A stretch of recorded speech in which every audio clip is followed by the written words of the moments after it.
Greetings! Welcome to Channel Other Doc. I'm Jim, your friendly Lacuna. I use he, him pronouns, and this is episode 1, the second session of our Invisible Sun campaign, The Edge of Paradox. I am crazy excited for this, as we've been trying desperately I've been trying desperately to scrabble things together to get things ready, and it's still not ready, but we're going ahead anyway, and we'll see how things go, because that's what we do on this channel. And hopefully everything will be working, but we're going to be finding that out. We'll be finding that all out real quick. So let's see. Before when we go around, just have everyone say who they are and who they're playing. And I'm now going to go in the order that I have on the new overlay. So I will start once again with Djinnaya. Hello. Hello. My name is Djinnaya. I use she, her pronouns, and I will be playing, let me say her full name, Shah Gamalan, an established gallant of the Order of Makers who cages adversaries. And she also uses she, her pronouns. Excellent. And let's move on to Wilde. Yes, hello. I'm Wilde Engineer, he, they pronouns, and I am playing Shantano, the, the itinerant empath of the Order of the Apostate who splinters into fragments, and they use they, them pronouns. Coolness. I cannot wait to see that happen, actually.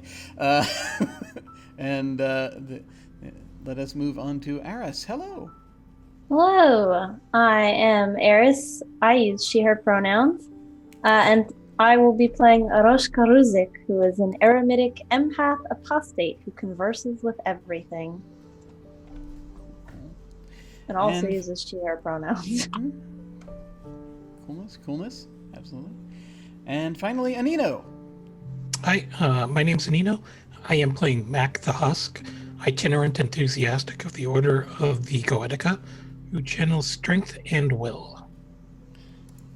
So, immediately, I just noticed that I need to make a quick adjustment. So let me do that. I'm going to reset the path of suns so that we can actually start fresh. I was testing it out earlier, and so I'm just going to go back there, and hopefully we will be good. All right, let me go ahead and reactivate there, get it to the right place, and there we go. Okay, cool.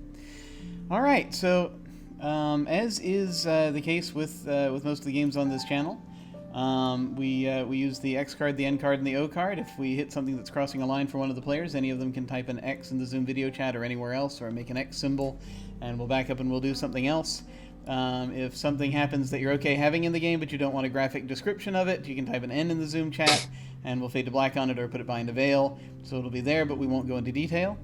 Finally, if you're in the midst of intense role-playing and you think that we might be worried you're really upset out of character, or it's just anything where it's like, I am stressed, but I want to continue exploring this, then you can put an O in the chat to let us know you're okay and we're good to keep going. Something else we can do is we can put an O with a question mark after it when we say or do something, and then think, maybe that might have been a little too much. And then everyone else can respond to that, let us know if we're still doing okay, or even if we're just talking about sensitive subject matter. And it's just a thing where it's like, is everyone doing okay with this? Are we good to keep going? So let us actually kind of dive into this.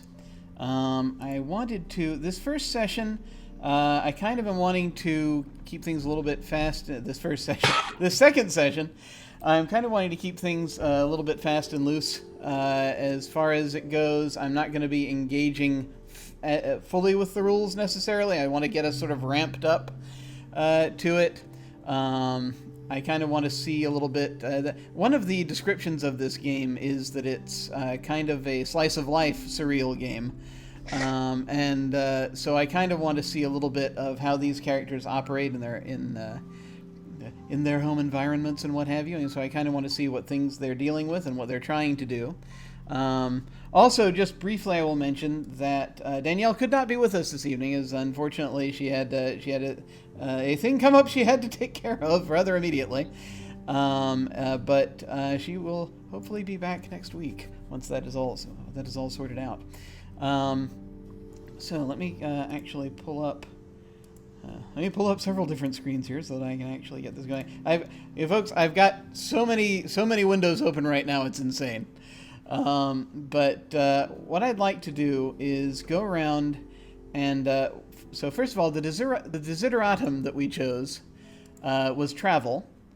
So that means that travel is going to be involved in starting this whole thing off, or at least something that we're going to need to do to get things moving. What I want to kind of do initially here is combine that a little bit with your arcs, sort of figure out a little bit about where you're going with those, and kind of kick that in. So what I'm going to ask each of you is to tell me what your arc is, and ask if you've got thought about the specifics of kind of what you're trying to achieve, and then I'm going to ask you what why you need to travel to start working on the arc, and we'll talk about that. So I'm going to go around, if I may, in the same order, if we're okay with that. So starting with Djinnaya again. So what is your character arc? So I chose the character arc of growth for her. She is in a state of established, so she's kind of gotten to a place where she's really balanced and ready to make her next moves in her life. But especially because she came from a place where she was in the military and Shadow, and then she moved into this order of makers when she came out of Shadow, she doesn't really have any self-motivation for what she wants to do next. And she's very concerned that she'll make the wrong steps because she's not kind of looking at what she wants to do. So her arc is kind of about figuring out what else there is beyond the doors of the makers that she might care about. Cool. It's very cool. And just so that I've got this in front of me, there we go. I've got the arcs up again. And what was the name of the arc again? Growth. Growth. Excellent. Okay. And so there is something specific as you're trying to kick this off, where it says change usually begins slowly in a small, almost imperceptible way, and we're going to come upon that in a little bit. But something is going to have kicked in that suggests that you're going to need to travel somewhere. Now this can be somewhere in somewhere near, or somewhere far away. Can be somewhere in the under the indigo sun, or it can be under any of the other suns.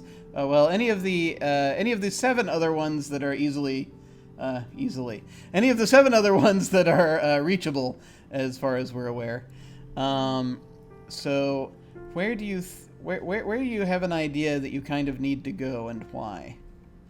I mean, I have a bunch of different ideas for that, and I don't want to pin it down because there's other people whose stories are interweaving. But one of them would just be if I'd heard about an interesting organization. But I guess my big one would be, I think it would be really cool if there was some kind of a like a World's Fair type thing, like this bizarre kind of itinerant, maybe you don't really know where exactly it is, it just kind of pops up, sort of World's Fair, where people show different things that they're excited about, research that they're doing, not secrets, but kind of the front edge of secrets to entice people in.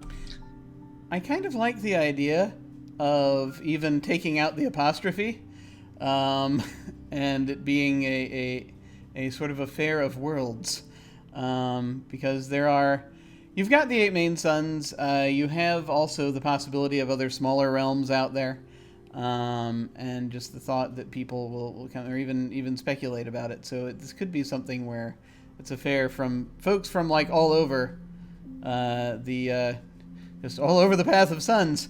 Yeah, I like that. So that could be a cool thing. And is there a specific reason why you're wanting to go there? I think it's just that kind of almost like midlife crisis. I need to get out of my comfort zone sort of thing. Nice. Like I think that I just want to go. I feel like I've been like the Gowlers, the people who taught me to cage adversaries are such a structured learning environment, and the makers are a structured learning environment. And like I think that I've accepted that I might just always need to be in a structured environment, but because I've never stepped out of it, I just want to know what else is beyond my front door, but in a way that's like really contained, you know? Yeah. No, I got it. Yeah. Like I can go and look at an exhibit and not, you know, go to a bar and meet new people. That's fair. Yeah. It's like the most change adverse stepping in the direction of change. Well, baby steps, you know. Yeah. Gonna work toward it. Okay, cool. So I'm gonna move over to Wilde. And these places I'm asking about, folks, these can actually be different places. It's all right. It doesn't necessarily mean that we're all necessarily having to go to any one place in a different. We'll get there, regardless of what it is. But I'm going to go over to Wilde and tell me what's your arc. I guess I was going to go with the Uncover a Secret arc. Okay, so Uncover a Secret. So did you have any ideas about it as far as what sort of thing you're looking for, or is this? I know that your character is very much about the search for truth. Is there a specific sort of truth that he's looking for right now, or that they're looking for right now? Like is this like an overall arc or just like a current arc type of thing? This is just for right now. I think right now they're trying. They probably believe that there's a very certain unknowable essence. It can never truly be known, but everything has a connection to it. So they're trying to see if they can find either like a door or a key, maybe a spell or something that could maybe lead them on the path to either communicating to it or finding it or something like that, you know? Okay. So they're fairly certain that there's secret information out there, you know. So it's something that's being not released, that no one, that even amongst all the different factions, that they probably don't tell people. So. Okay. Cool. Now, is there a place where they're wanting to head as a result of this, where they might think they might have a lead, or where they want to look for leads? They would suspect the place of the forgotten, honestly. Yes. Excellent. Cool. I'm going to be pulling up a map in a moment, but I'm going to continue on. I'm going to move on to Arras. What's Arushka's arc? I'm kind of thinking mysterious background, because she got back and remembers stuff about the world, but not so much about herself. She just sort of showed back up, and all the Vances were pissed at her, and she's not sure why. So she's trying to figure that out. Cool.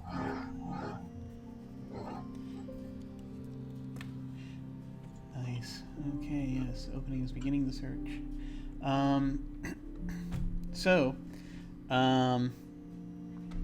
Where do you think you're going to want to start looking? I honestly have no clue. Now, you can make something up if you so desire, because this session will be largely improvisational. I'm just letting everyone know. I was kind of debating with if she should start with wherever the Vances are sort of headquartered, or if she's already been there and she's trying something else now. I We feel like could it'd be go- more interesting if I went with the second one.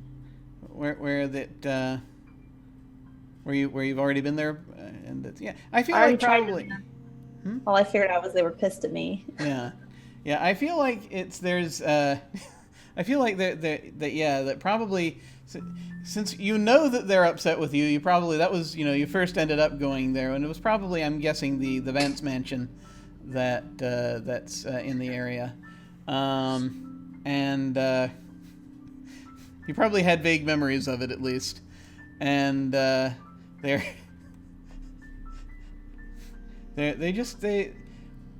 It seemed like you tried to interact with some of them, and some of them was okay, but the rest of them, it was like they just turned you out because they they wouldn't explain it. They expected me to know. They tend to also play a lot very very close to the chest on these things. Their emotions in particular, which is also now a little bit bewildering. And I think you kind of remember being that way a little bit, but.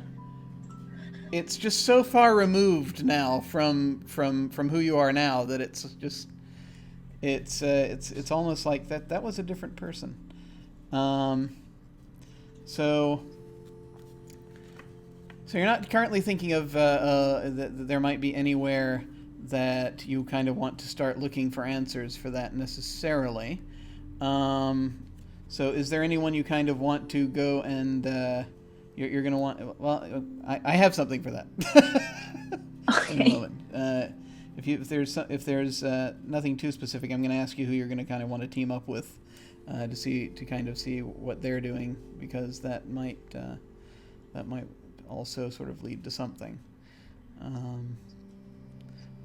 But I will come back to you in just a moment. Okay. And I'm going to, yes, you'll have to forgive me as I'm horribly chaotic. As this is always how we start things, as Anino should be well aware. Yeah, this is going to be very familiar because we're just basically this is how I do the mini campaigns. Is I kind of start out semi-improvising, and then I start to get zeroing in on stuff. So Anino, It'll all clear up in the second to last session. yeah, probably. Which I'm hoping translates into the third to fourth session, but we'll see how it goes. So, Anino, what's your character's arc? What's Mac's arc? Mac's arc is so it's establishment as a trainer candidate. So it's mastering a skill, I believe. Mastering skill, yes.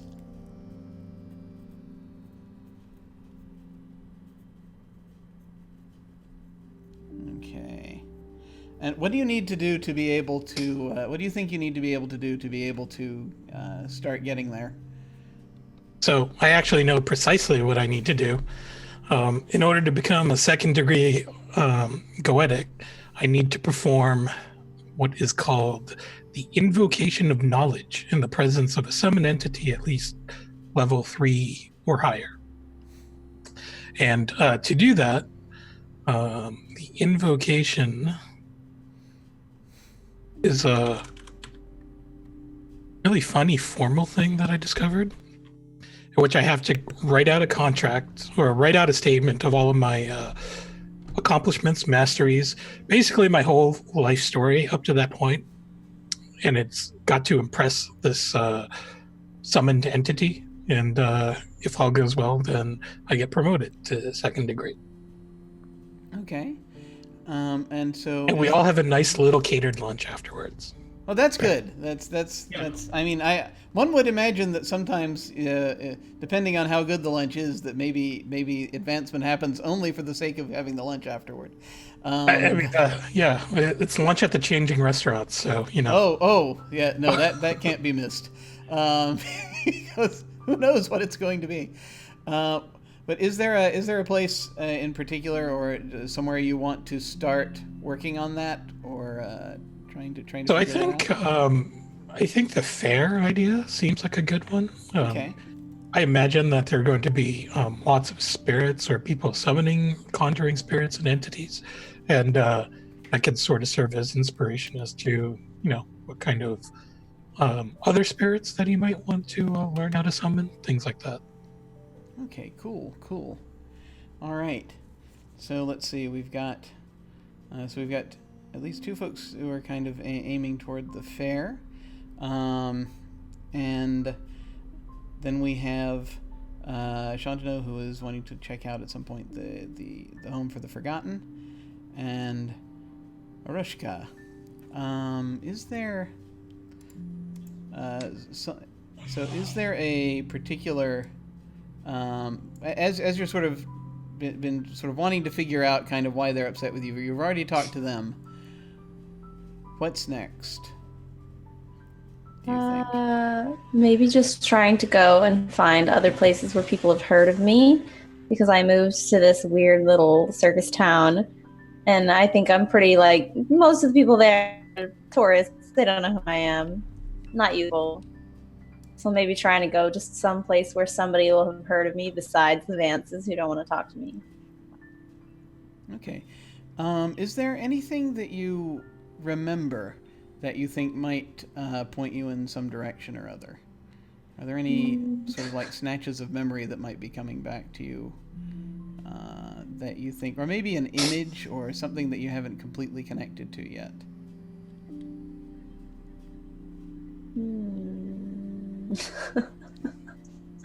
This is really hard to do on the spot. Oh, nice. I didn't have anything already in mind. Okay.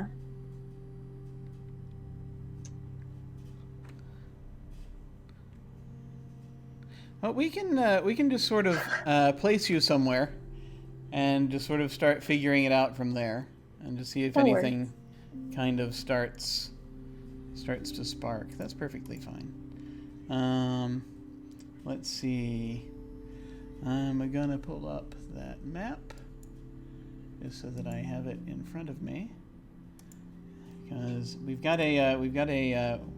I drew a very crude map of the neighborhood a little while ago of this area, and so it's just mostly for my own reference, and I'm just sort of starting to see if we can figure out kind of where we are here. Okay, there we go. All right. I should probably just put this on the Roll20. I will think to do that. All right. So I think I'm going to need one more piece of the. I'm going to need one more little piece of the puzzle here before I can begin moving through things. I mean, you've got stuff you want to do, so I think we can start with that and just kind of go around. So we have Shaw and Mac are probably going to be encountering the fair, which I think is probably going to be kind of on the west end of town, not far from where the night circus is. It's probably where there's enough open space that they have set it up. There were a few buildings over there that have recently, the remains of buildings that have recently been cleared away. And so they're going to kind of start setting that up. Okay, yes. Ideas are occurring to me now. This is good. That's helpful. So, how many folks are at the outset wanting to head toward the fair? I know Sean, Mac. Anyone else, or do you want to set off otherwise? And we can split up or be together as much as you want. It does not bother me one whit. I don't think Shantano's ready for the Forgotten, so... Okay. Is the fair near to where I already live? Because if it just popped up, I'd probably go. I think that you're probably going to actually... you're going to hear about it. Yeah, it's not far. It's across the square, and down, because there's this tent that you kind of see, then that undulates at night, and you know that it's you've sort of seen flyers around for the telling you sort of there's this cleared out area where you have this thought that there were some buildings there that you used to you did something in, and this fair is now taking place on the site of where those buildings stood. You've got an image kind of yourself casting a spell, and it seems like there's a lot of stress involved at the time that you're casting it. And then you don't remember what happened after that.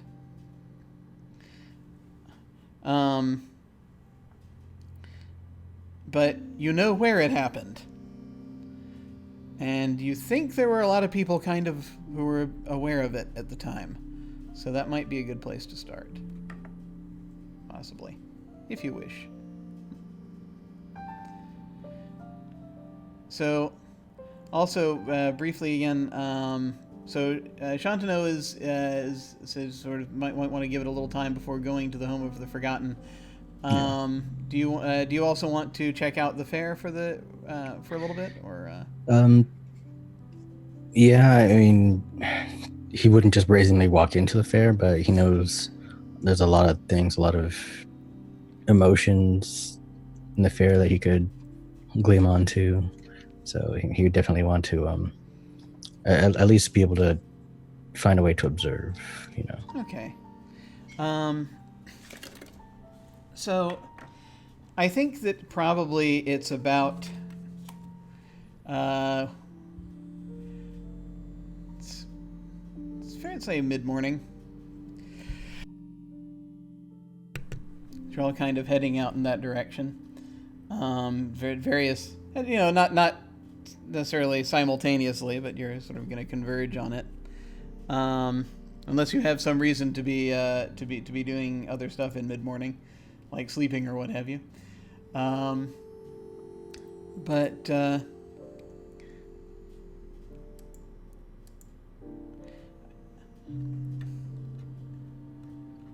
as you're kind of heading in, you sort of are for Shantano, it's not actually very far. So I think that they're going to get there first. And they might, would are there days in the week in Yeah, we can, for the time being, until I have become, gradually as things go on, and this is just going to be a general thing, both rules-wise and lore-wise, as things go on, and I have better familiarized myself with things.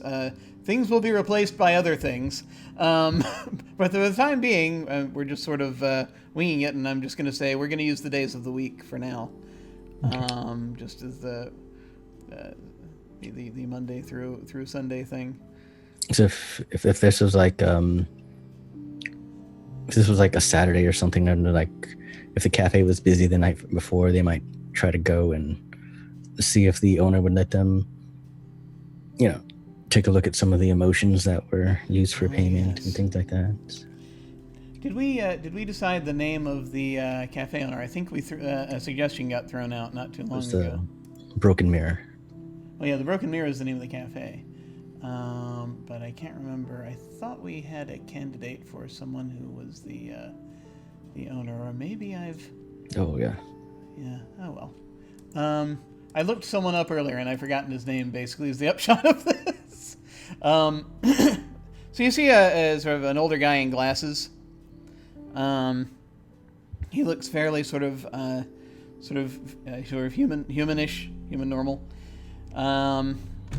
And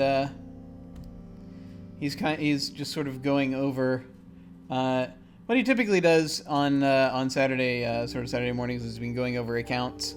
So he's there's a sort of a bar that's kind of sort of L-shaped near the back of the place as you come down, and he's got this pen that's sort of writing things down for him. He's not actually touching the pen. It's that's right. It's Clellan. Clellan is the gentleman's name. And right now there's there are a few people in the cafe, but it's not hugely crowded because most of the folks are kind of drawn over a little bit toward the fair at the moment. But he's expecting business to pick up when people start getting tired of it.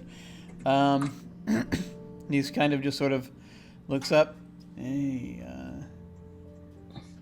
you're up.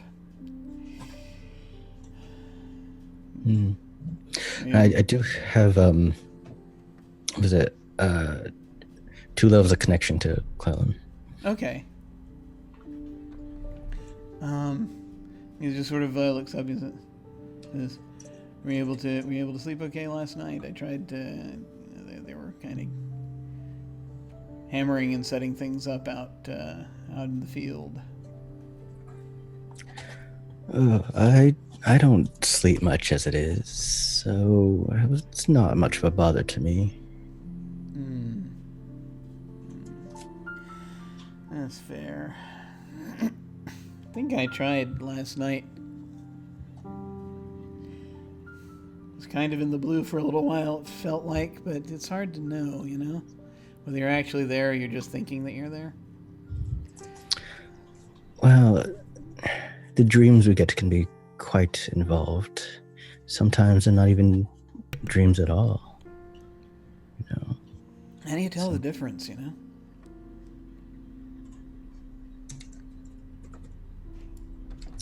You, from what I know, you don't. You just hope it is a dream and hope you don't get pulled in, or hope you do. Yeah, the hope for and against dream. And he immediately moves the pen over, and it moves over to another piece of paper, and it starts writing. He says, "I bet you want to see the books." Always. All right. One sec. And he goes over and he picks up this kind of big tome that sort of big leather tome and sets it on this portion of the counter for you, turns it around, and to knock yourself out. We had a pretty good turnout last night, so maybe you'll find something.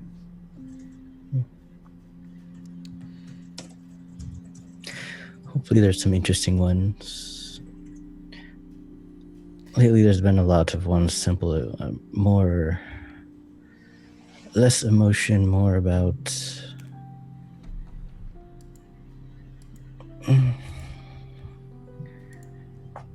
it's more a deception, like deception disguised as emotion. We're going to pull a sooth card to kind of help us figure out what it is that you're going to find in the book. And let me go ahead and get our transition together here. Where is it? There it is. All right. I'm gonna go ahead and hit it, see if I can figure out. See if we can take a look at it. Okay. So, our sooth card is the imprisoning ice. So that is notions, cats, clocks, and wind are it's the 4 of notions basically. Meanings: entrapment, imprisonment, danger, and conflict. The very environment holds you fast when you're trapped in the ice. You cannot move, and the cold threatens your life. You can't persuade the ice or trick it. You can't fight it or best it in a contest. The ice is impersonal, unrelenting, and vastly powerful, even though it's nothing more than frozen water.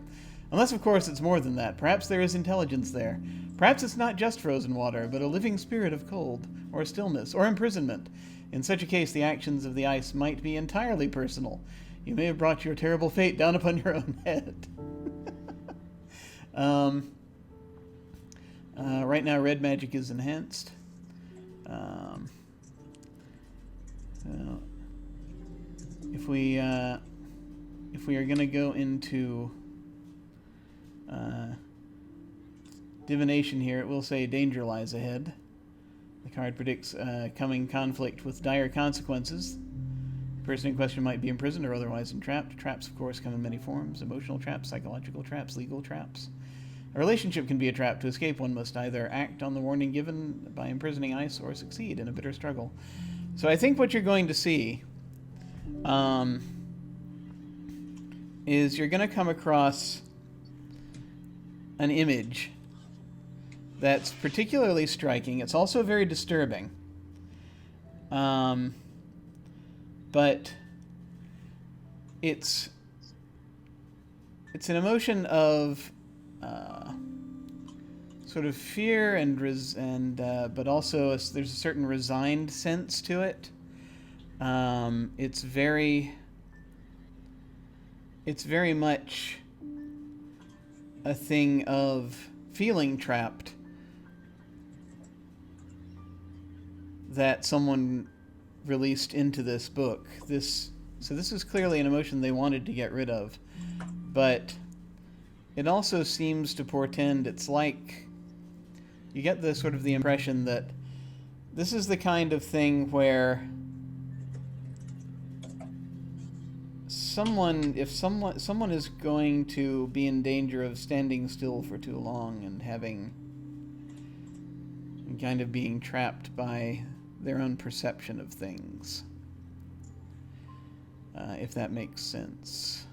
Okay. Sort of the impression you're getting, and you see just sort of what it's like. A person.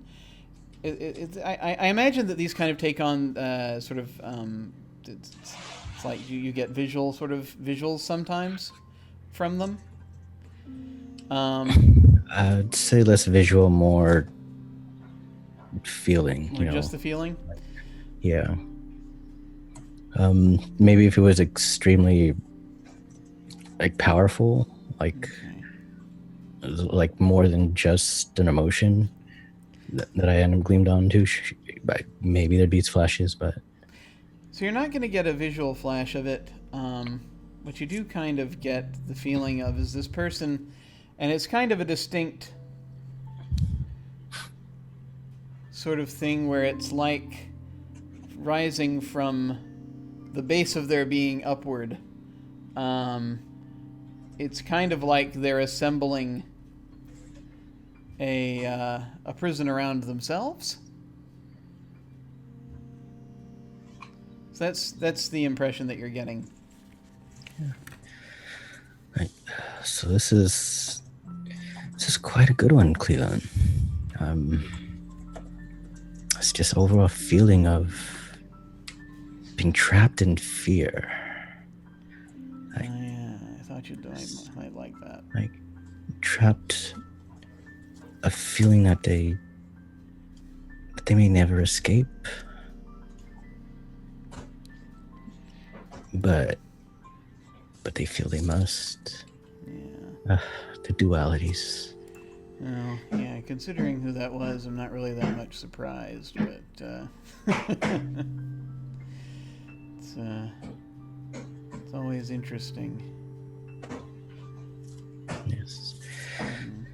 That's a shame for them, but this feeling. Yeah, they were kind of in here reading. They'd never come in before, but they sort of were reading about Armageddon. It's kind of a thing. So, I think they're continuing to fire fireworks outside of my apartment today, even though it's several days later. So, I think more or less this has been enough time that if Arushka has been heading sort of westward, that you're probably going to kind of. I think this is the thing. You all sort of know each other. You all know each at least all the PCs know each other. Or they that. that you're gonna spot her passing by outside the broken mirror, as she's heading in the direction of the fair.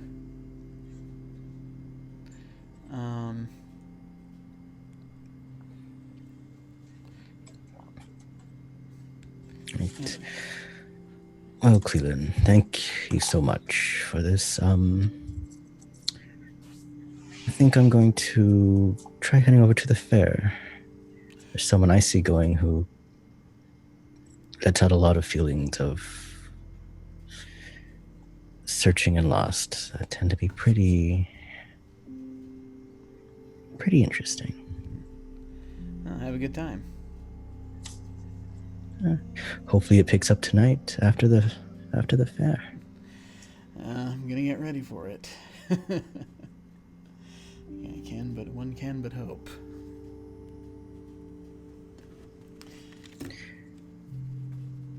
And guess I'll tip my head and walk out. So you're heading out, and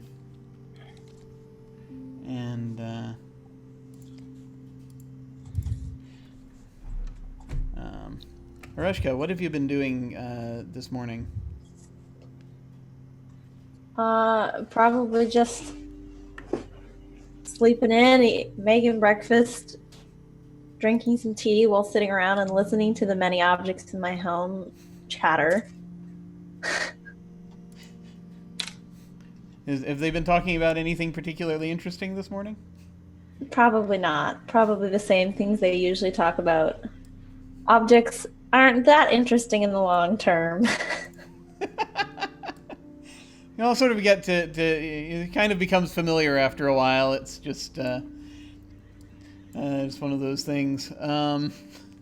They talk about, I'm imagining that a lot of the props around where you live, and the old costumes and costume props are sort of talk about their glory days, when they got to be held up by the local equivalent of Hamlet.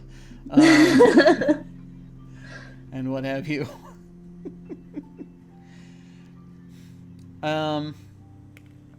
So I will say that as you are stepping out,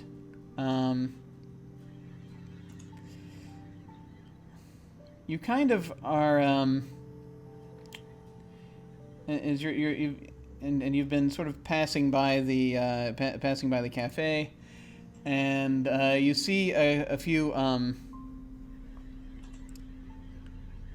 sort of looking around, and I think that there's a thing that is like a fire hydrant,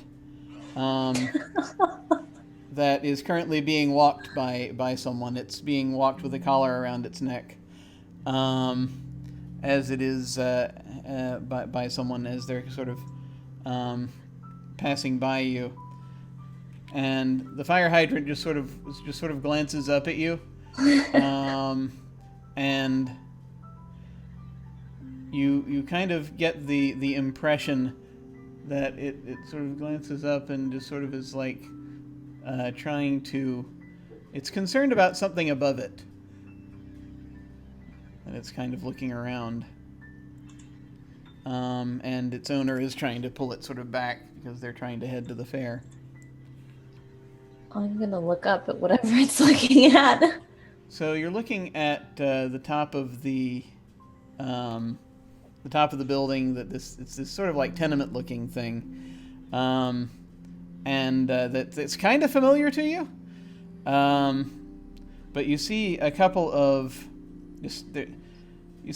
ladies just sort of standing on the roof, and they're smoking cigarettes, and they're looking directly down at you.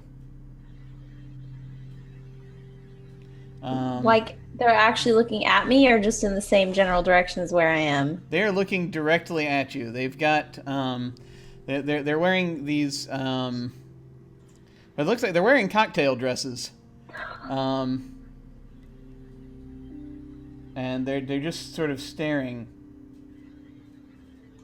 I'm going to wave cheerfully at them. just to see what happens. One turns to the other. You see them they're talking about something. And at that point, I'm going to say Shantanu comes out of the cafe.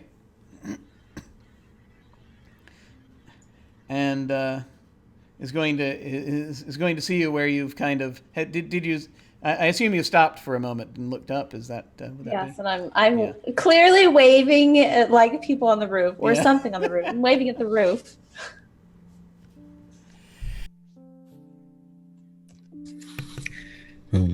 Shantanu will. He'd look up and he see the two. Are these his neighbors by any chance? Yes. Those are a couple of your neighbors. And as you're looking up, when you look up at them, they're just they turn and they sort of fall, do that thing where they fall back and you can't see them anymore. They step away from the top of from the roof. All right. Well, Shantanu's gonna. He's gonna creep for a while and just before actually saying hi, he's just gonna follow Aroshka. Oh my god! To see if you can notice her looking lost and forlorn, and see if you can gleam onto those emotions. Okay. That's not troubling at all. So let's see. Aroshka, what do you do when they kind of pull back? I just sort of like, okay, go back to walking. I'm like, screw you people, I'm leaving. What sort of are there going to be any distinct sort of emotions or impressions that you think Shantanu would receive as you're both walking in this direction? Probably like somewhere between annoyance and amusement. Like at this point I'm pretty used to people talking about me but not actually wanting to talk to me, so I'm kind of amused by it, but it's still really annoying. Like, okay.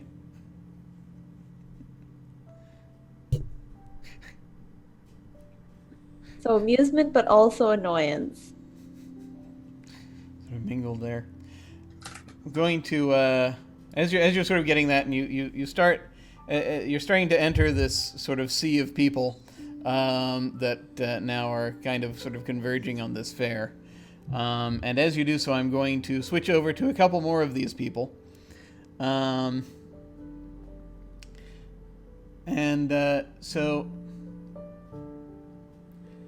I think how early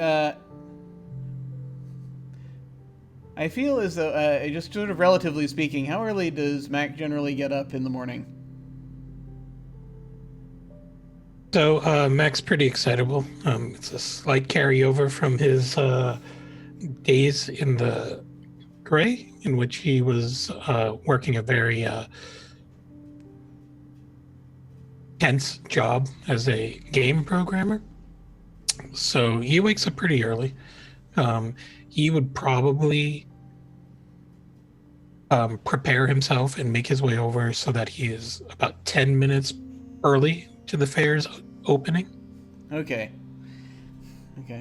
So you're going to be pretty much there already, Yes. as this is going on. I'm gonna ask you a few things in a moment.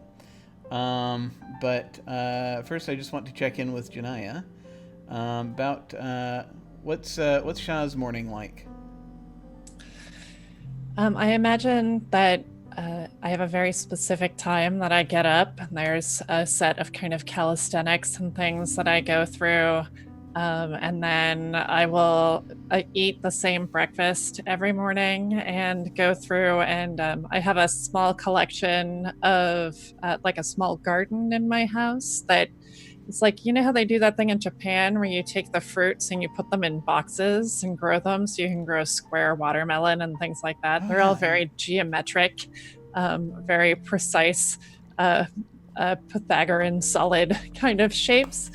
So she'll take care of those, and then after that I will enact the housekeeping, charm in my house as I'm heading out the door and instruct it which things I find most embarrassing about my house at that point in time, since whatever it was that I dreamt the night before has changed the how my house appears. So I think that maybe last night I had that same dream where I go to school and there's a test and I studied for the wrong test, and so I think that there's a school desk in the middle of the room where usually my writing desk is, and there's a lot of broken pencils and like crumpled up pieces of paper around it, and so I make sure that the housekeeping cleans that up before I get back.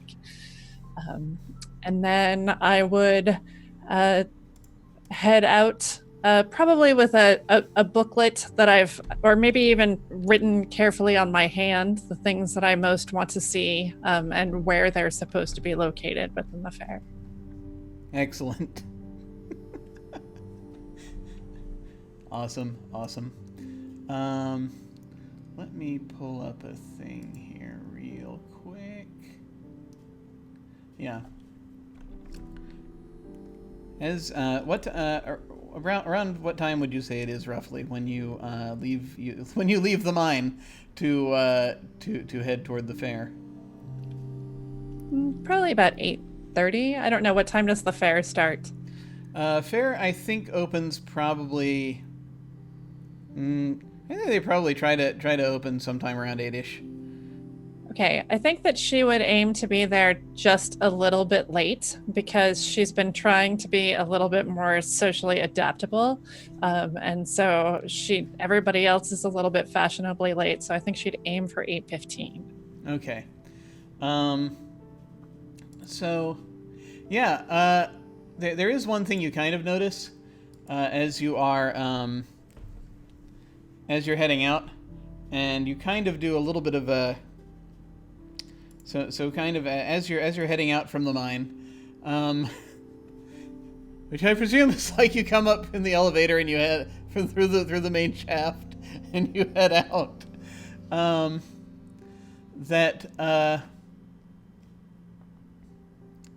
You see that the first thing you notice is that the tower looks the foreman's tower looks kind of a lot more still than it usually does. Usually there's some sort of movement up near the top, at least. But it's just sort of settled down for right now.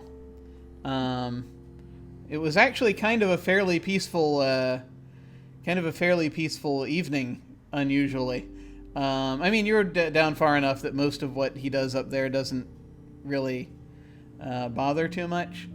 But yeah, it looks like there's not really any construction going on right now per se. Also, and kind of as you're heading sort of under the sort of across the street, and the scent of baked bread coming from nowhere. Sort of the vicinity as the birds are here. You will at a distance, just sort of briefly, you'll spot Karen taking her kid to school, and the thing that's kind of a little odd to you, that is a little out of the ordinary, is that there seems to be another kid with them. Oh. Does it look just like the kid Karen already has? No, this is different. This is a different child. Oh. This new kid looks like a little girl. Oh.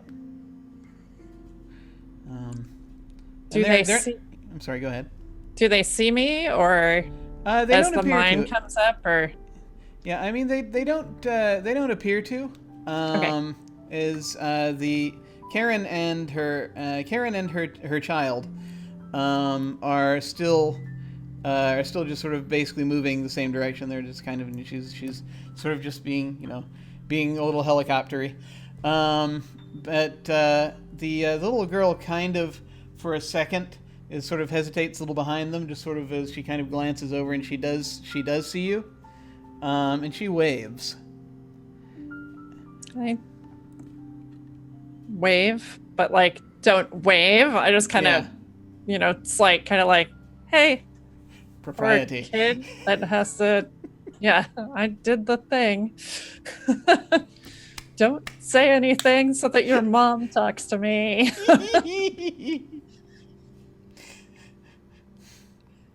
So,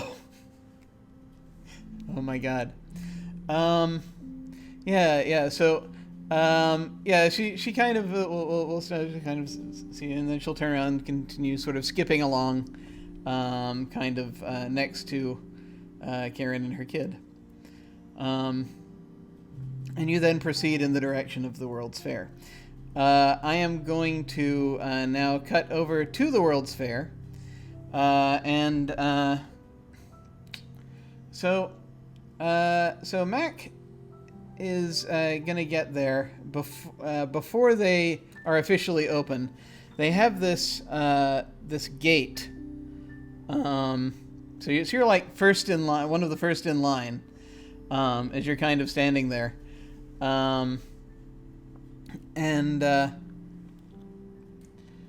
it's one of those interesting things where this gate already is a little unusual, in that there doesn't appear to be anything behind it, but you can hear people moving around and kind of doing things on the other side of the gate. So it's this big sort of iron kind of affair, under an arch that has been set up. And the gate swings open at 8 on the dot. And you can see light beyond it that you didn't see from, if you went around it and you looked on the other side, you wouldn't be able to see. And you can hear music starting up. It's sort of like calliope music. And the people that have come down here also to see this are starting to kind of press their way in. Okay. So I sort of imagine a Mac just standing there with his hands on his hips, staring at the gate. He's wearing a pretty beat up denim jacket and, kind of matching jeans with the cuffs rolled up a little bit, some ratty gym sneakers, and he's got a backpack on. And on top of the backpack is a little kitsune plushie just sitting there, with a very blank and vacant expression. And he's not really talking to it so much, but it's sort of just there to, I don't know, as sort of a placeholder for an ally spirit, if, he were to be a goetic of high enough power to actually be able to summon one. So it's kind of just a stand-in. And he'll have his moleskin, a notebook, and pencil in hand as he's looking in. He'll take a deep breath. He doesn't seem to recognize anyone, so he's just going to walk in with his eyes open and see what's going on. Okay. So as you sort of wander in, and you sort of go in, you're sort of looking around. You can see that it's a little bit odd. It's like they've almost done kind of a pocket dimension thing here, type thing. Because as you step through, there's this discernible change in the atmosphere a little bit. It's like it's a little bit like I imagine stepping onto a train or into a sort of a place that's a little more pressurized. as you're heading in. And I think actually I'm going to draw a card to see what it is that you see first. Okay. And the card that we have drawn is...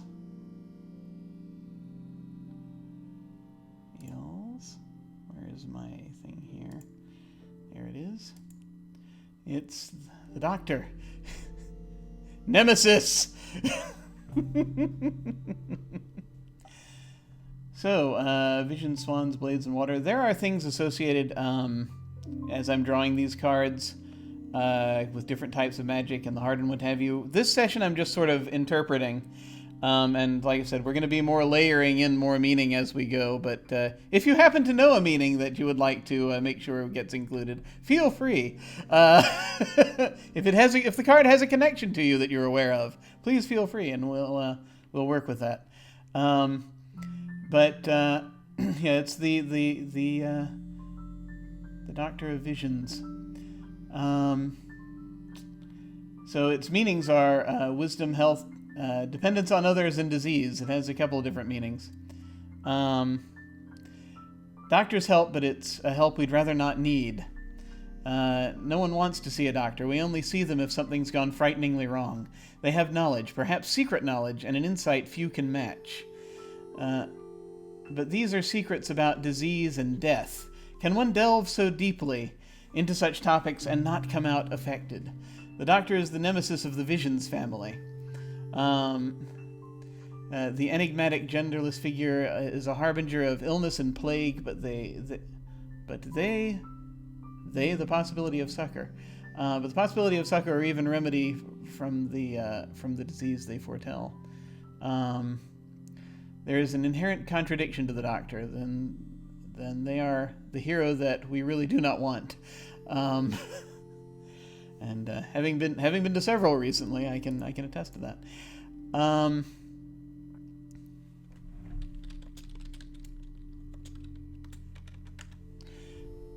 The divination here, although sinister in appearance and position, in its family, the Doctor card can mean good health and wisdom in dealing with the challenges that life can bring. However, there's always an undercurrent of dependence with the turn of this card. It's not the wisdom of the person in question, but the wisdom of someone else. The presage of well-being comes from the intervention of some outside force. Worse, however, sometimes the Doctor suggests not health, but illness. So, I think that the first thing you're going to see, the thing that's really going to draw your attention, is there is someone here who is dead, who is up on a stage, a sort of a nigh ghostly stage,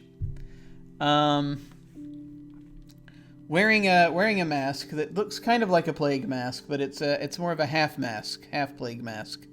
So you're not sure if we're talking a thing that's more for theater, or if this is actually some sort of professional immediately. But as you come up to them, or as you come up and you see people are sort of that at the center of this platform that they're standing on is a big sort of glass-looking cylinder that goes up, I want to say, about 3 meters. This figure is kind of, this sort of ghostly-looking figure is kind of dancing around it. And you hear music coming from somewhere. You're not entirely sure. And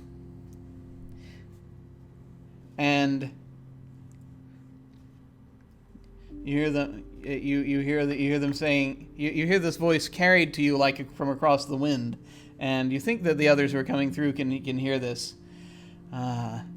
Yes, the cure for all uncertainties, for all disturbances of thought, can be found here, in our base energies.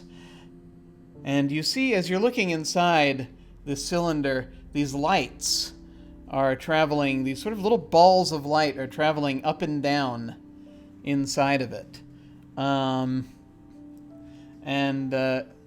says, the energies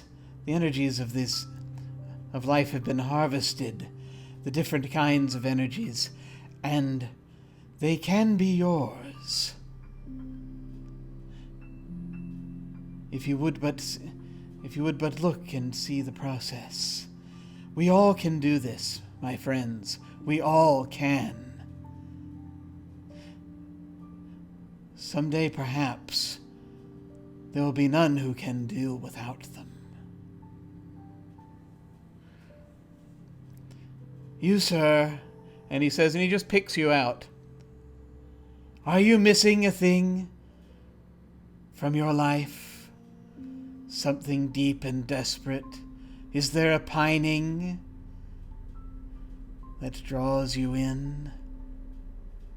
I think perhaps it is so. Sure. I would say that could be like anybody in this room. He's very good at cold reading.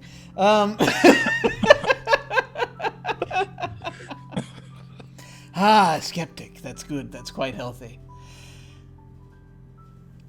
Perhaps a demonstration? Would you care to participate? Well, I suppose I can. It's still early enough in the day. Excellent, excellent. Come. We shall give the cylinder a spin.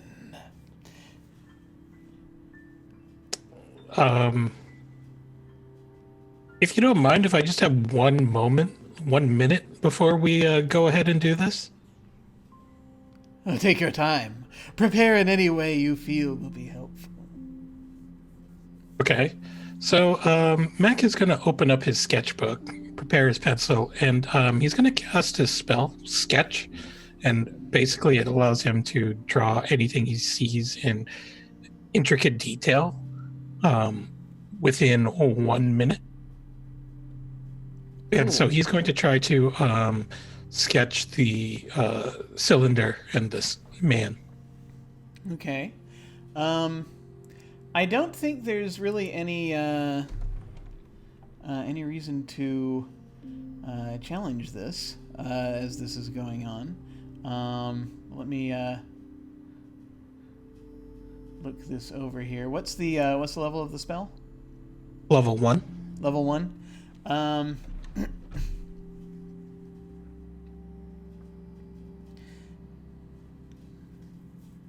Yeah. So what I think I'm going to and does it give additional dice on it when it's cast? Does it say like +1 die or anything? No, it says if I have the proper implements, pen, chalk, charcoal, paint, pencil, paper, canvas, and so on, I can create an intricately detailed and absolutely accurate image of what I'm looking at, all within about a minute's time. Excellent. So I think what we'll do then, yeah, and actually, yeah, you're so you're not. Are you holding it and drawing, or does it do the drawing for you? I'm going to assume that it's sort of like me getting possessed by like the muse of art and just drawing it myself. Okay. So what I'm going to do is I am actually going to call for a roll. Strangely enough, this is going to be. I'm actually going to ask you to, since magic is involved here. And this may not be strictly according to Hoyle how the thing works, because I think ordinarily you spend you spend something on this to get this, but I'm just going to say to go ahead and roll 2 dice. I don't have a specific challenge rating for this. I just want to see how high you get, so that will help me sort of sculpt the level of information here. So what am I rolling? 2d10? 2d10. Okay, you got a 9. You got a 9 and an 8.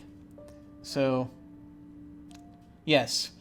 This thing is captured in exquisite detail. This drawing, is that you suddenly look down at is so very complicated. You're going to need to take a little time to examine it later, to see all of the intricacies of it, because you have captured very precisely these things that are floating around inside this cylinder. And it seems to you, just at a glance, that there is something, there's a lot to them. I think while you're sketching, I think this will be, roughly speaking, I know I didn't establish specific timing on this, but I'm just sort of positioning people together, and we'll see how this goes. I think Shah is going to come in and actually is going to be entering at the fair at this point, and is going to spot the thing that happens next. It's going to see Mac and going to see this stage. And Mac, what is it that you do when you're done drawing this thing? Okay, so he's just going to glance. Mac's just going to glance down and frown at his drawing, and then look up. So is Shaw actually in the room right now? Well, you're outdoors, kind of, basically. Okay. It looks a lot like the field where, it looks like the same place. So it's the same sort of open ground. But if in the room, it's just sort of within certain distance. I don't know that you would necessarily have noticed her yet, as she's coming up through the crowd. But you're in a somewhat more open area. Okay. In that case, I'm just going to keep my bag and book with me and draw closer to the stage. Okay. So yeah, Shah, you see this happening. So the figure on the stage will come up. Ah, excellent. Good. Do come up. You're prepared? I guess, but could you tone down the creep factor by 2 or 3? I haven't even had my coffee yet. Ah. Well then.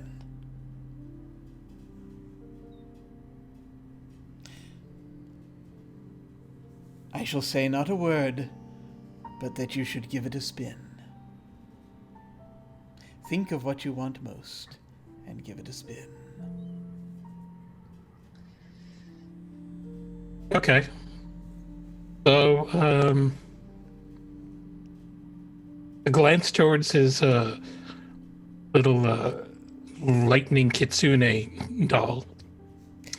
He's going to take a look at the cylinder and see exactly, or try to figure out how exactly to spin this thing, because the only thing he's ever really seen spun is maybe one of those big, tall Price is Right wheels.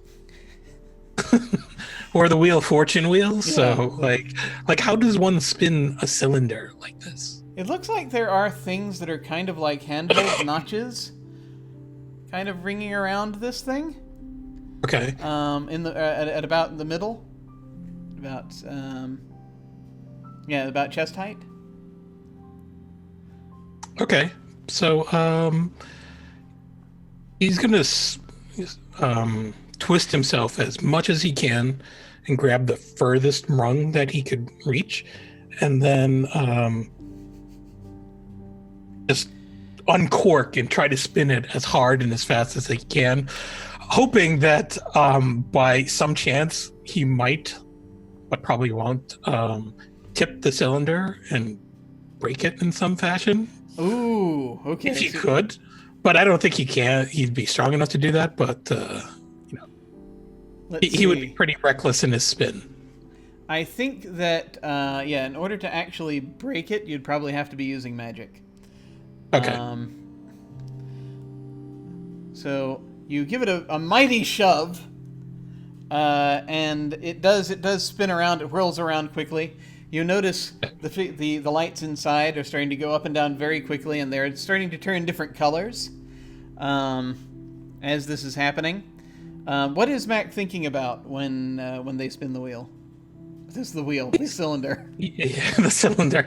He's thinking about he's thinking about what his Gotera ally spirit summoning as to what might be. It would probably be some sort of lightning hammer wielding kitsune. Just for giggles, I guess. Sure. So Okay. So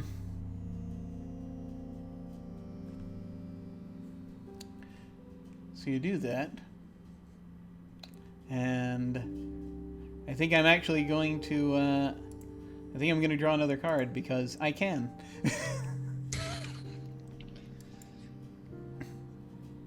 Ooh, okay. And so the card that we have here.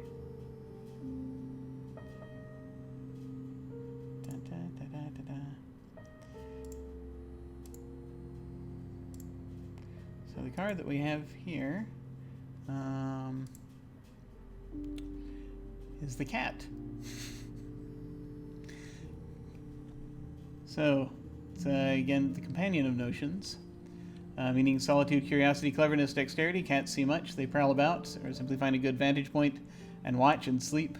Should something really catch their eye, however, they move to investigate. Curiosity killed the cat, as the saying goes, and it's true. But cats have 9 lives, and thus they can afford a little curiosity. The cat is the companion of the notions family. It watches over them and sometimes even protects them. In the divination, one sometimes must act alone to succeed. Curiosity and cleverness can be virtues, but be wary of taking them too far. A challenge may arise that involves both mental and physical dexterity. Okay, this is fascinating. So I just want to point out that the animal for Ardent is a cat. Excellent. Card family is notions too, so I don't know if that's going to mean anything, but It does, in that it's a thing that is connected to your heart, and that means that bonuses currently on it would be doubled if you yeah. So you're basically I think you're at +1 to a lot of things right now if I'm remembering far back enough, and I will look that up when we have a moment. There are many, many rules in this game. Anyway, let's see. But as we continue, let me see the person that you're going to. So here's what happens. So it's like sort of fireworks spreading up from the top of the cylinder, sort of arc up into the sky. This flash of light. And bursts over it, and you're kind of blinded for just a moment as this happens, and you're going to see someone, and the person you're going to see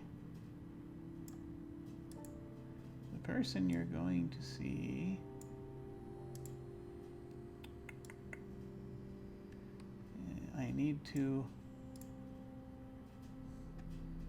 bring this up real quick.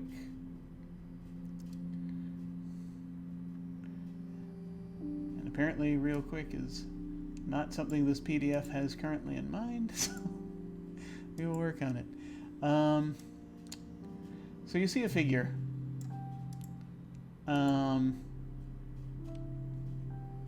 That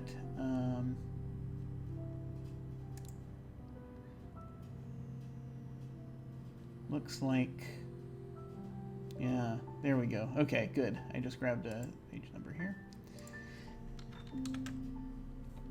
Yeah, you see a figure that kind of is sort of wearing it's a person.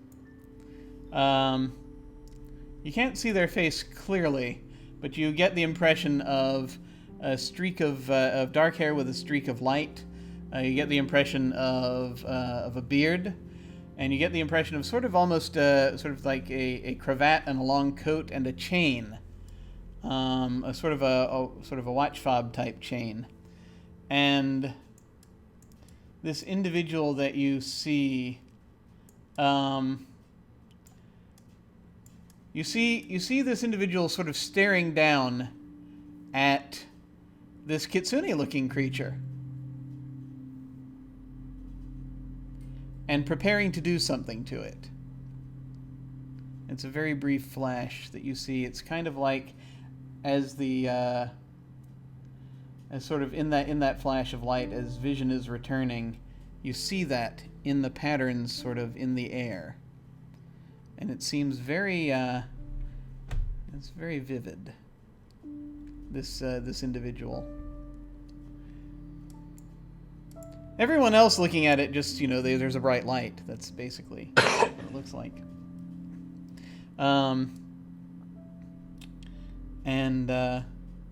So yes, that's what you see.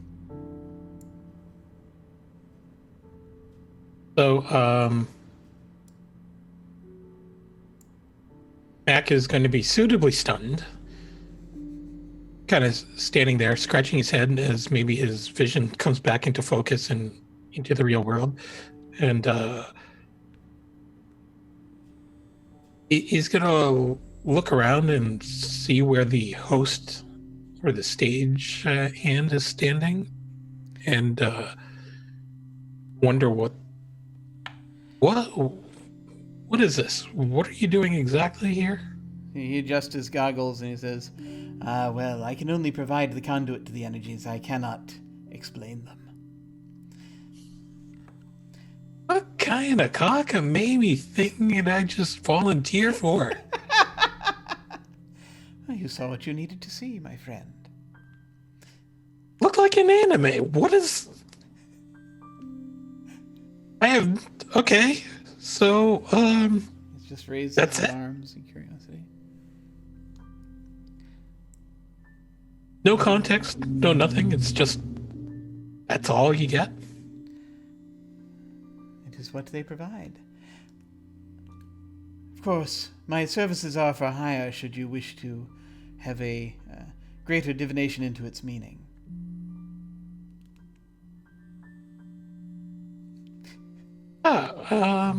Oh, of course. I see how it is. You're just another carny.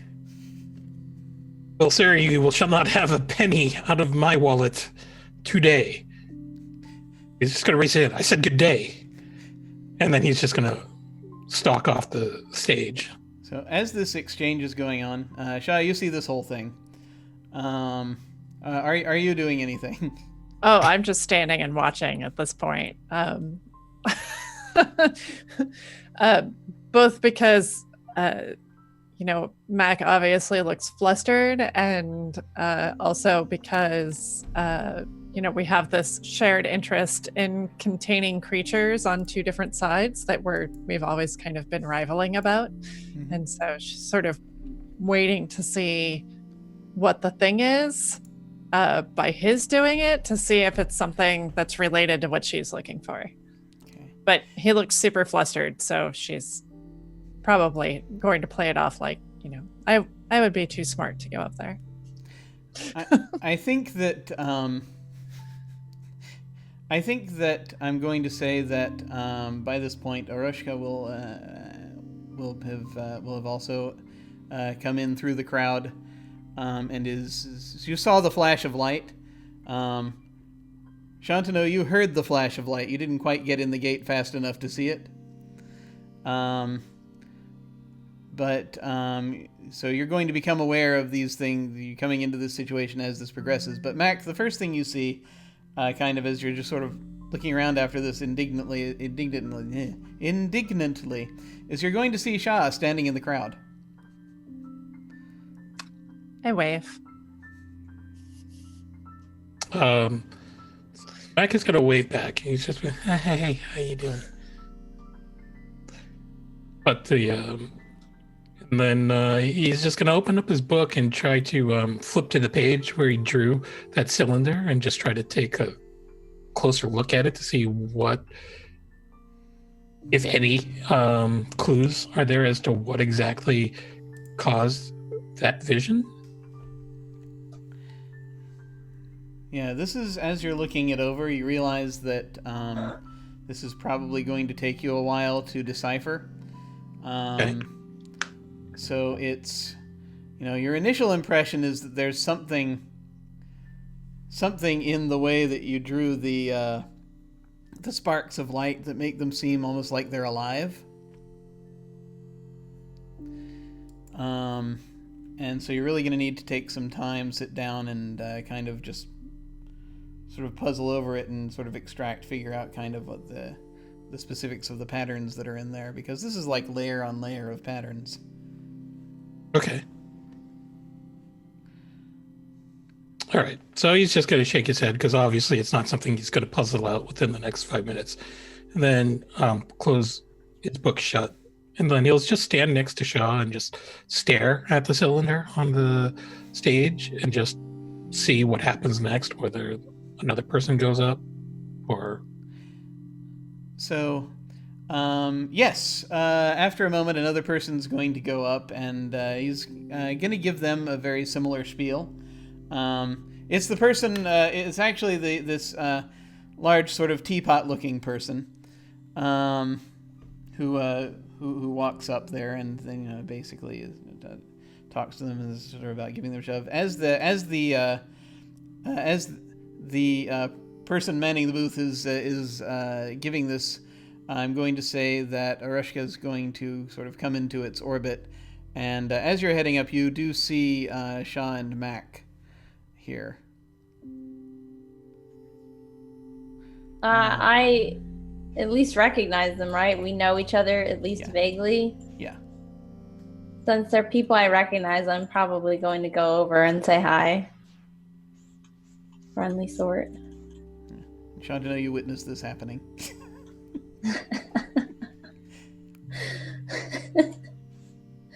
I think Shantanu would have tried to catch up just a little bit before everyone joined, All right.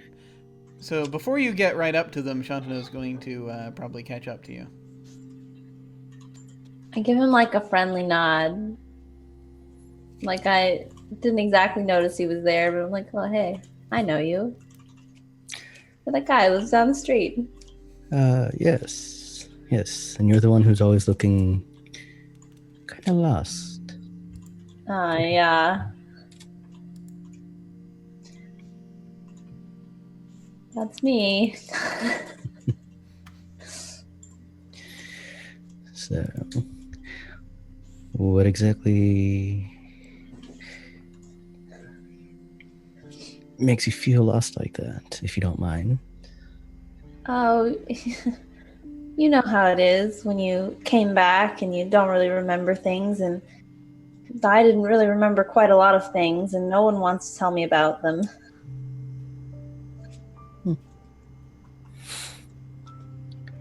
Oh, so I'm guessing you came back to quite some animosity then. You could say that.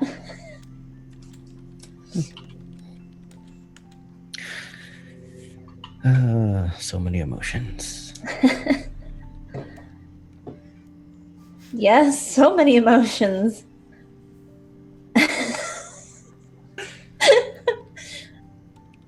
Hiroshika's like, I don't know how to look at you. Nishano just smiles and just keeps... I was gonna be like, do you know these two? I'll walk over and say hi to them too. So I will say, hello, Shatno. Sure. How's the making going? Oh, taking the day off, trying to explore some new things. No cages today then? No.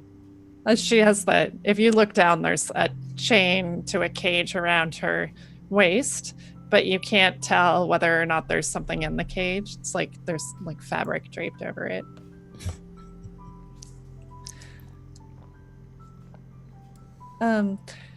So she looks at her hand. So I was going to try to go to this demonstration at 10:25, but does anybody else know anything interesting that we should look at while we're here? Well, you can take a spin on the stage if you want. And he's just going to gesture with his thumb back to the crazy carny and his little light bright cylinder. Yeah. As he gestures, the cylinder is now spinning around and another flash of light erupts over top of it. And Ooh. the woman on stage faints. I do want to check that out. I mean, apparently he promises that you'll see something tied to whatever your greatest desire is. But it's sort of out of context. And then he tries to scam you for more money. A little more into the divination behind it. But hey, people must might be as well going, give it a spin. people must be going up to them with so much hope.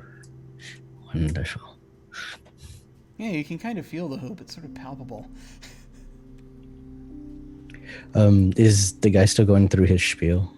Well, right now he's trying to revive the lady that just passed out. So not right this second. Oh, okay. So I did want to, let's see, use one of my skills on him.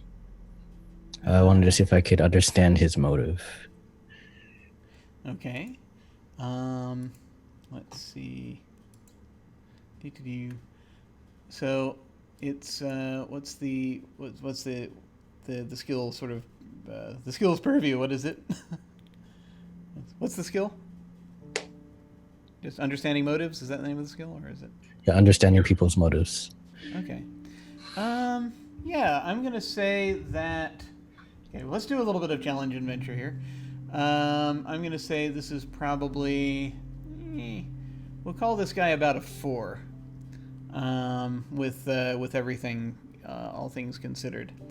What do you have that you want to? Do you have anything you want to add to this on your side of things? You've got the skill, so does that? I think that adds to it, does it not? Oh, in the off chance that this is all a scam, I have seen through deception. Ah, okay. Yes. Let's fork that in as well. So I'm reading, if I'm interpreting this right, which I may not be, but we'll learn that in the fullness of time. This is just what we're doing right now. You're going to have at least a +2 on this. Did you want to add anything else to it? I think that should be everything. Okay. So yeah, you're just going to be. So basically, what you're going to need is a 2 or better on the die. Okay, so it's just a single D10 or? Yeah, single D10. 9. Okay. So when this happens, as this guy is looking around, yeah, you pretty quickly come to the realization that as he kind of he gets up and he gets them. There's this smattering applause that he calls for. And he starts doing his spiel with someone else, where he's starting to ask. So this is something you're going to realize as you're watching him, right? He will step forward before he grabs anyone else. He'll say, "Would anyone else like a go? It seems that Would anyone else like a go? It seems that we've an opening now. Anyone want to see their innermost desire, in some fashion? Anyone want to see the energies at work?"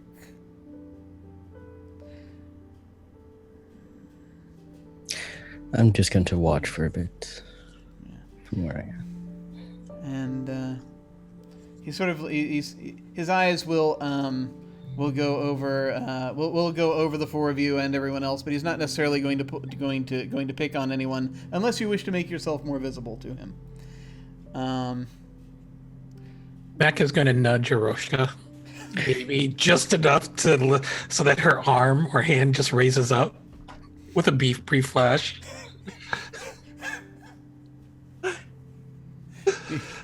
Do you, Roshka, you okay with that happening? I guess. Okay. Roshka doesn't super understand what's going on. She's like, "I'm sorry, we're wedding now?" How are you, my dear? Yes, you seem to be someone in search of answers, yes. You could say that. Would you like to give the cylinder a spin and perhaps get an insight into your desire? I suppose. Goes up there. Come. She doesn't give it. It's a little bit of a half-hearted spin. She's like, I'm just doing this because Matt clearly wants me to do it. Okay. All right. Let's see what we got next. Okay. So, what we got next is the misunderstood beast. Oh, this is a great one. It's the misunderstood beast of notions, the zero of notions. It means mistakes, gentleness, friendship, danger, betrayal. The misunderstood beast is a gentle giant, not a murderous monster. It seeks out our friendship, not our flesh. Can we see past its physical nature and ascertain its truth? Will we even try? Snap judgments can result in horrific mistakes. We judge something by its appearance or simply by the initial reaction it churns in our heart. But the real truth of a thing can rarely be ascertained so quickly.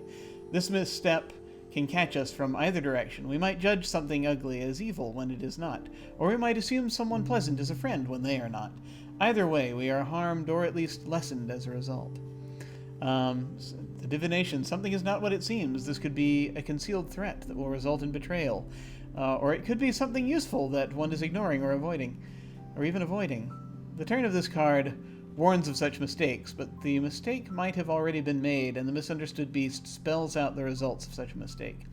Often this card suggests that one should look for aid from unexpected corners, but warily. In fact, what it really says is that someone looks to be a friend. If someone looks to be a friend, they are not, and those that seem to be a threat likewise are not. This is hard advice to take, and obviously it is not always true, only when this card is turned. So before I reveal what it is that you see as this, it's enough to get the cylinder going, and there is this little spring of light up from the top that flashes out, and you do get a brief vision here. But before you do that, I'm going to inform Shantanu. This guy is talking a good game, but you don't think he actually knows how this machine works. He has hold of something that he does not fully understand. So the machine is genuine, has genuine abilities, it seems, but he's got no idea what it actually does. So does it seem like he's activating a spell when he turns it on, or No, the machine's doing it on its own. I see. That's pretty much what's going on there. But Arushka, as you are looking up at this thing, you are going to see something. A couple different somethings. But you see, for the briefest time, it's like this impression is of dancing with someone. There's a figure in a ball gown that you think maybe you might have either you saw dancing at some point that you remember. It's a very elegant, sort of silvery gown. And there's like a shock of blue hair. And that fades away for a moment, and you see, for the briefest moment, a building that looks like it's a building behind a gate, and a fence that goes around it. Sort of a squat building with high windows, and it is a building that you have seen in town, in this area. It's the home of the Forgotten.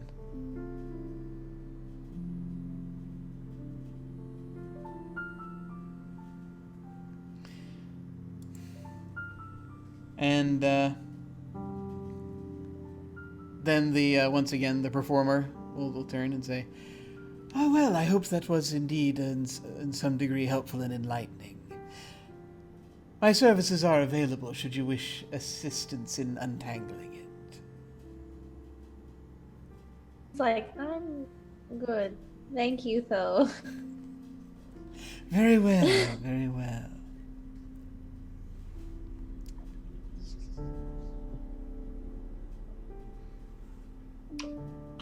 I guess while she's up there, does the since the machine is an object, does it seem to be saying anything that she can hear? Yes. You're listening closely. Your ability, I just want to double check real quick. It is, you get impressions, is it? Emotions? Or do you actually get words?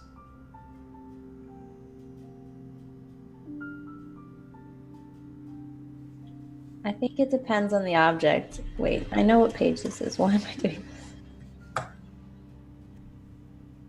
I get a sense. If it says if I touch a creature or an object, I get a sense of something about its nature or past. And I Okay. did touch it. Cool. So in addition to this that you got pretty quickly, having touched it, now you're kind of sorting out what you were feeling from that. And it's a little tricky, but it's like, yeah, you get this feeling of like,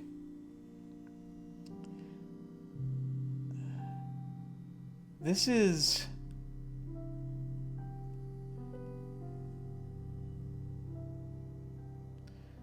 was at least at one time, and you're not sure if that's exactly what it's doing now. But this was a thing that was put together, built, you think, by makers to trap souls.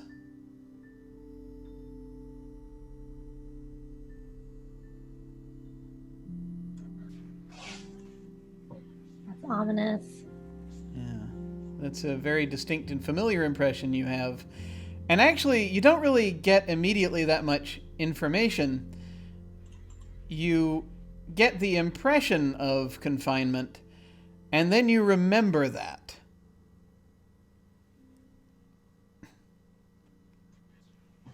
Okay. As I go back to my acquaintances that are over there, Shah's a maker, right? And I would know that. Yeah. Yes. I'm probably gonna like sidle up and convey this information. Be like, kind of like, you might actually want to check that out. It seems a little up your alley. Well, that would be very advanced. I wonder if it was just a side effect. Maybe, I mean, one of them is the effect and one of them is the side. All right, I'll try. She attaches everything to her belt. Because I'd like to go, if I may. A volunteer. Excellent, excellent. Do come, do come. Thank Come you. up and concentrate on what you desire most and give it a spin.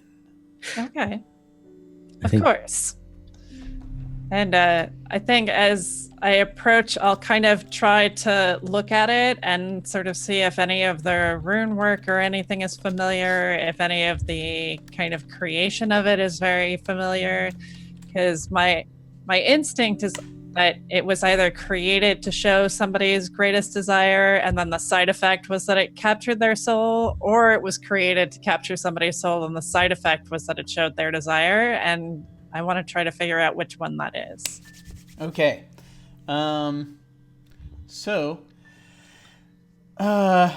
First off, the stuff you can tell immediately just by looking at it just off the bat. This thing is very old. So it's definitely pre-war. And it's... Yeah, you think that probably a maker would have to have built it. But I will go ahead then, and what I'll say the challenge here. This is this one's tricky, because it's of the type of thing it is. So I'm going to say this is probably a 7. So what do you want to bring to bear on this? Can I use my connection to the makers? You can, yes. Okay, so that drops it by 1. Mm-hmm. And then, is it made out of metalwork? Partially, yes. Then I'd like to bring my metalworking to bear. Mm-hmm. And then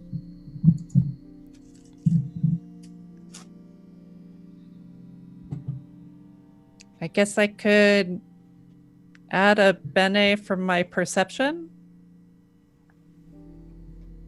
Sure, absolutely. So that would drop it down to 3. Is that right? 1 for the makers, 1 for the metalworking. One for perception. So that would bring it down to 4. 4. Okay, and then I just roll 1d10. Mm-hmm.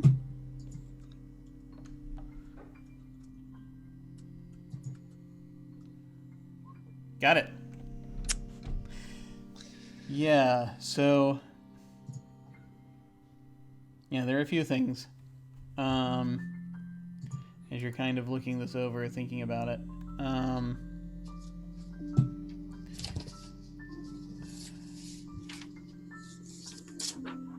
So you're going to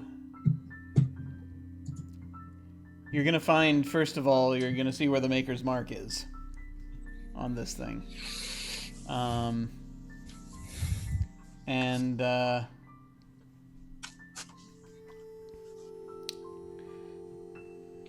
So it's something that you don't, and it's not one that you recognize immediately, but it does look familiar. It's something you can probably go and look up.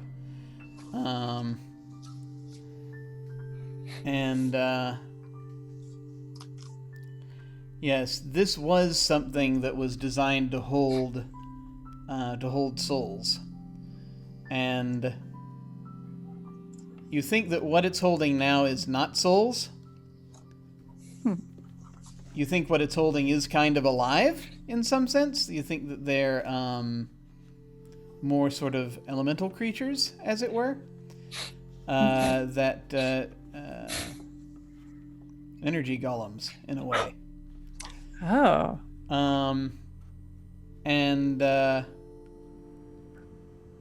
So based on what they do, that does provide the side effect of showing the desire.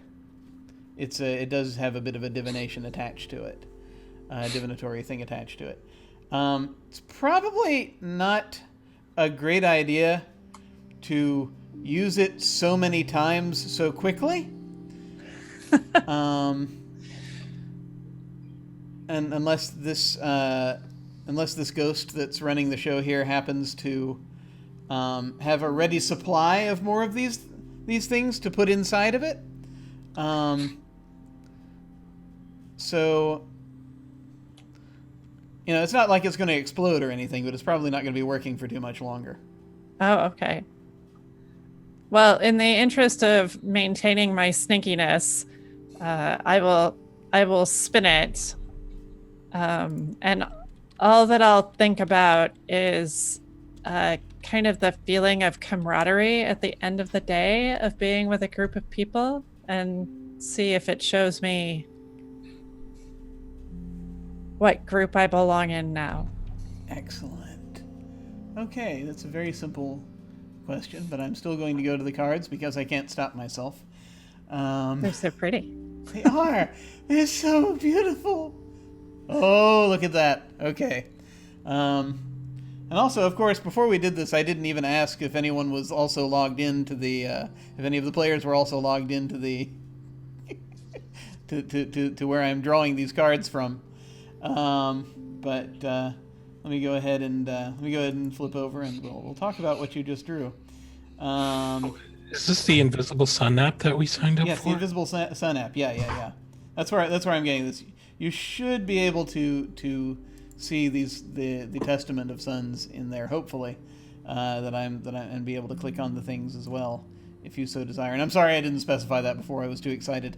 But what we drew is the angel. This is the defender of notions. And its meanings are judgment, safety, assistance, light, and justice. No greater representation of goodness, light, or justice exists than the winged form of an angel from on high. Left behind as part of the legacy, they attempt to aid, to teach, to protect. However, some angels also pass judgment. Their vengeance can be terrible to behold, their anger something no mortal ever wishes to experience. Thus the angel represents both the open palm of altruism and the terrible, terrible fist of retribution. The angel is the defender of notions. Its light ensures that they are kept safe. Divination is, one should take this opportunity to look for an ally or at least shelter. Someone or something out there can help the person in question. The angel brings justice as it passes judgment. As long as one is not found wanting, this card turn suggests that external forces bring assistance or succor. So Shaw's closest thing to a friend is an angel that she plays cribbage with in the park. Who's like a retired battle angel who for some reason doesn't go to battle anymore. And so they have this kind of weird comrade at arms hang out and play this really distracting kind of busy work game so they can talk about stuff relationship. So excellent. So you're going to get a flash of a few different things. Briefly here. You're going to get a flash, firstly, of that angel. You're going to see briefly, just sitting across from the game board, and there being some insight there. You're going to very briefly,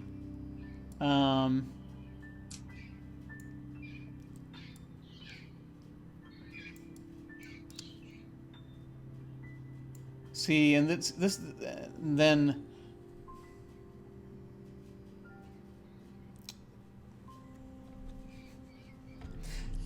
You're going to see two different groups of people after this.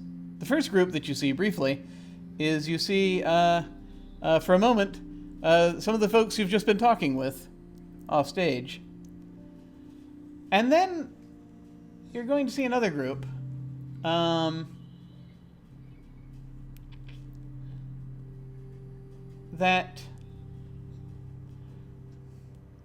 There's something that strikes you. Of just an individual who I cannot yet describe, but is there's this. It's so you don't get much, but a feeling of this. There's this familiarity of someone that has been lost.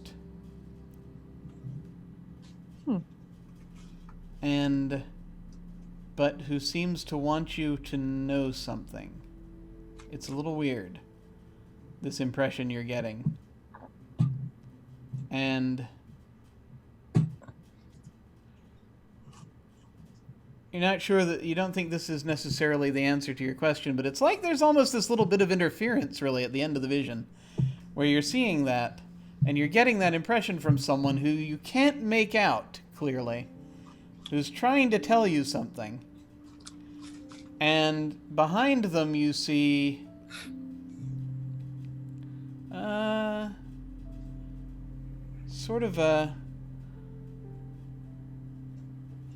there's like a window, and beyond the window there's like a series of maybe dolls sitting on a shelf.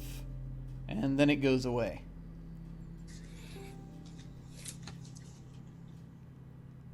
I shake my head, kind of clear it a little bit, square my shoulders, Interesting. Did you see what you needed to see? Oh, I don't know. I saw something. Well, if you would like aid in unraveling it, I can, of course, assist. Would you like aid in knowing how many more times this can spin before you run out?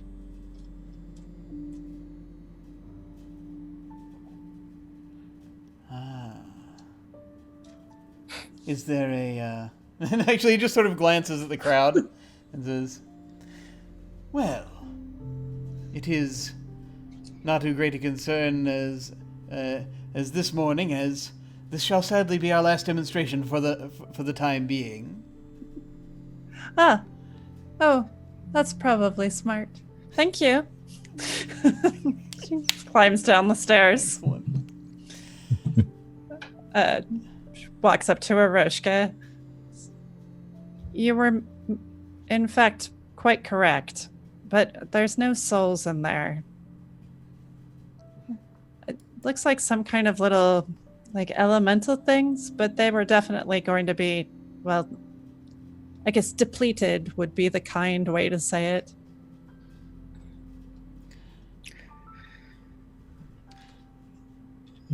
Wow. So you're saying they were like divination sea monkeys? Yeah, I think that's pretty correct. That's a good way to put it. I've forgotten all about sea monkeys. Mm. Look at that. It's not even 9 o'clock and we've already learned something new today. It's true. Does it seem like useful information? What I saw? Yeah. What all of you saw?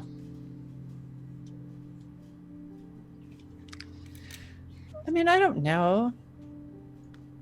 I think it feels more like shadow tricks. You know, where you turn a card and you look at it and you kind of get an idea, or, you know, when you go to a palm reader in shadow and they tell you your future, but really they just sort of tell you something and it can fill in later. But I mean, it's certainly doing something. I don't know how useful it is. Interesting. How about you, Mac? Yeah, I didn't find my image very useful at all, actually. Was it what you most desired? No, not at all. I definitely don't think I saw what I most desired, but I did recognize something.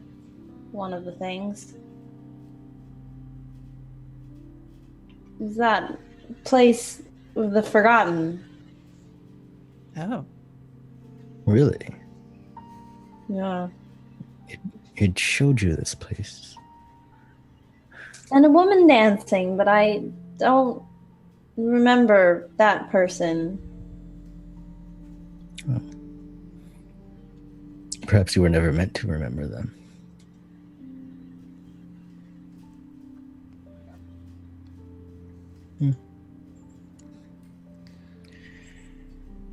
Well, I guess it never hurts to have more questions. Do you think it would operate a few more times at least? I imagine just like sea monkeys, if you let it sit for long enough, it will get to where it works. Do you want to try? Assuming they're breeding in there. Well, I guess it can't hurt. Well, I mean, you're the only one in this foursome that hasn't given it a spin yet. Might as well make a complete set. Mac really just wants everyone to try it. This is how adventures start. I guess it can't hurt. Maybe I can glean something at the very least. Yes, do you know what you most desire? Oh. What I most desire is impossible to obtain.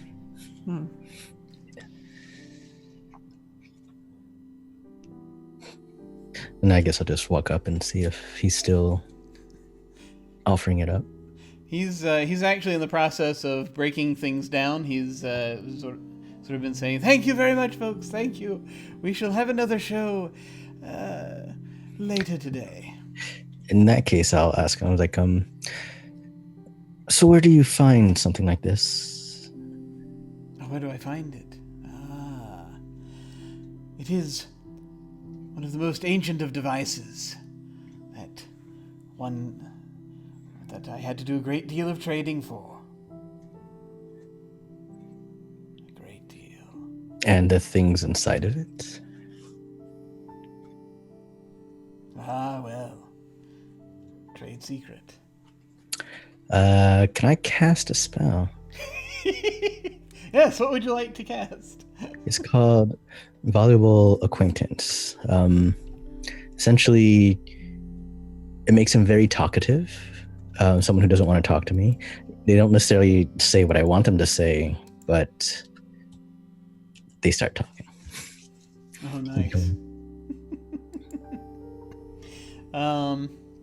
Right. So yes, this is. I think I rated him at a 4. So what you got? How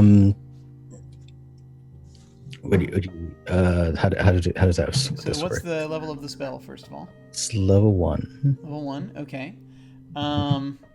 Does it add any dice? Say +1 die on it. I do not believe it does. No. Okay. Let me check real quick. And I think the way I'm treating them right now, spells might anyway. I think I'm going to have you roll a second die anyway, but I just wanted to see if it says it more than anything else. Yeah, if not, don't worry about it. We'll keep going. Actually, it does. It says +1 die. Excellent. Okay, so yeah, you're going to get 2 dice to roll here. You're starting off trying to get a 3 or better. Is there anything else you have that you want to bring to bear as you're casting this? Any skills or any just anything from your character sheet, basically? Would the searching skill work in here? Which skill? Searching. Searching? How about- Yeah, I can say I can see that applying because you're kind of trying to sort of you're looking for answers here. Right. So you'd need a 2 or better Okay. on 2 dice. And anytime you roll this, the second die is what I'm considering the second die is what I'm considering the magic die. Just in case you get a 10, you get a 0 on it. Okay, so you got 2 successes here, and so the effect of the spell again is they start talking, just saying a bunch of things. Yes. Let's see. They become very talkative. Not necessarily willing to say what I want, but at least they're not reticent. Yeah. So you got him thinking initially about it in the first place, and he says, "Well, it's one of those interesting. It's just one of those interesting situations where one tends to harvest things that people have extra of, and so there are a number of extras of these being made, and as one can't get them very well back in the Pale, so one sometimes has to outsource. You know how it is, and these beings are very useful. A number of different abilities and uses. So they take rather well to this artifact. It's a very good thing. It's stood me very well in good stead. I should know. I died protecting the damn thing. But it matters not so much, as I've rather a great deal of work to do. Just look at me talking my head off here. Yes, there are... it's rather tricky getting these made on contract, you see. The Makers Guild can do them, but it's... only so many are willing. Still, one must make do with what one has, and I found that if I let them rest long enough, they can keep going. We need to rest now, in fact, though. It's quite interesting. Well, thank you for your time, sir. It must have been a long day for you. Oh, indeed, and it's not even 9 yet. And he flips, sort of flips this big tarp up over it, and is just basically shutting down the booth for the time being. And I think that, unless there's anything anyone wants to get in real quick, I think we're going to go ahead and bookmark this one. Are we good? Yeah, I'm good. Okay. So that is our first actual RP session. Again, these sessions. Again, apologies for running late. These sessions are generally only going to be about 2 hours long. But this is, new overlay and getting everything together and trying to figure out logistics and all manner of things like that. So thank you all very much for coming and playing, and thank you for your patience again with this whole thing. We're going to go around and just ask folks to say what you thought of the session, and oh, wait a minute. Before we do that, I think we've got end of session stuff, which we can do either. We'll go ahead and we'll do that off camera, so that just because as we're already kind of late on it, we'll do that first off camera. We might do it on camera next time. So yeah, go ahead and tell if you had any thoughts about the session. These things I kind of like to start them out slow a bit, and sort of feel them out, especially when we've got a whole campaign ahead of us. But we'll be kind of getting into it.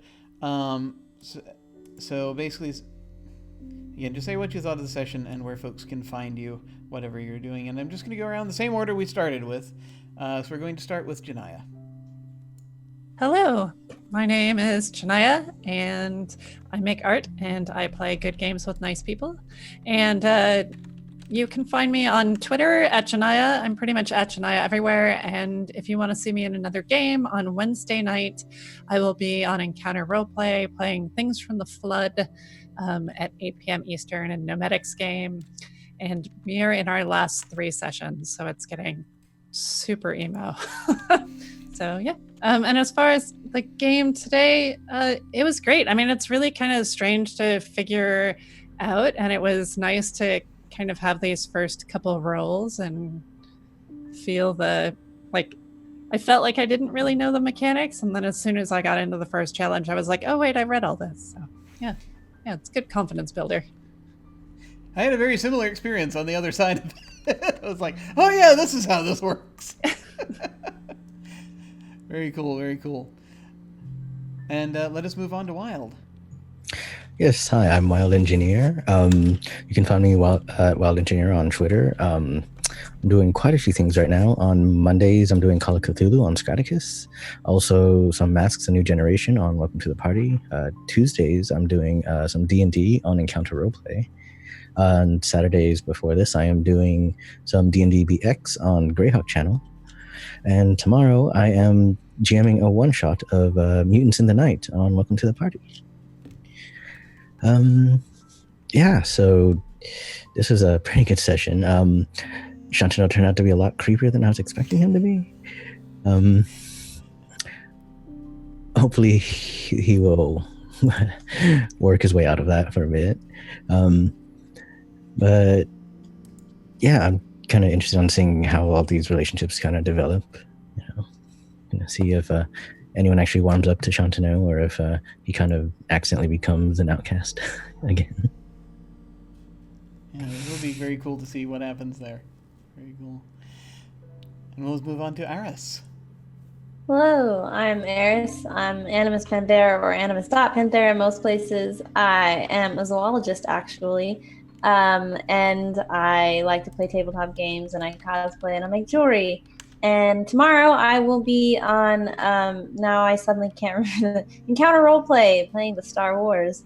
So you can see me there tomorrow. About this game, I was definitely planning on doing an accent, which I completely forgot about. Maybe next time. But it's a nice, relaxed start. I'm still trying to figure out the rules to this game, so That's good.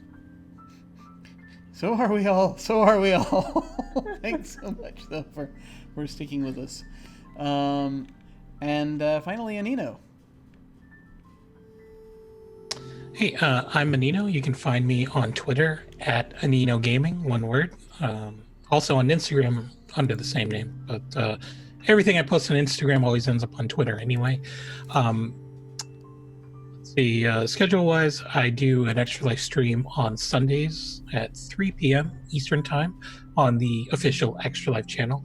And also going to be involved in a mini campaign started up by other doc called Bad Streets, which is what time? Thursdays? Thursdays at 7-ish. Yeah, 7-ish. Yeah, Thursdays at 7-ish. Bad Streets, where I get to fulfill a lifelong dream of a 70s cop show. So tune in for that. I don't know what I'm going to do yet, but it's going to be pretty weird. So that much you can count on. As far as this session goes, yeah, I was